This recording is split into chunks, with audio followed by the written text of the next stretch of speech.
youth of सोभोदेरो ऐं civil society पारां मासूम शहीद न्याणी फातिमा फड़ू ऐं शहीद साफ़ी जान मोहम्मद महर जे नाहक खून खे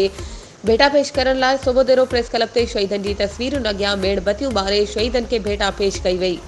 उन मौक़े ते यूथ ऑफ सोभोदेरो जे अॻवाननि आफ्ताब कसकेली, बिशारत सुमरो ऐं ॿियनि राणीपुर में मासूम 10 साला न्याणी फातिमा फड़ू ऐं सखर में शहीद थियल सीनियर साफ़ी जान मोहम्मद महर जे कातिलनि खे कैफ़रे किरदार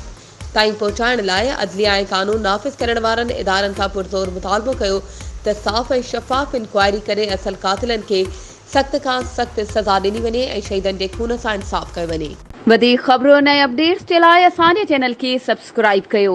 ऐं हा, बेल आइकन खे प्रेस करणु न विसारिजो त जीअं असांजी हर नई अचण वारी वीडियो तव्हां ताईं पहुची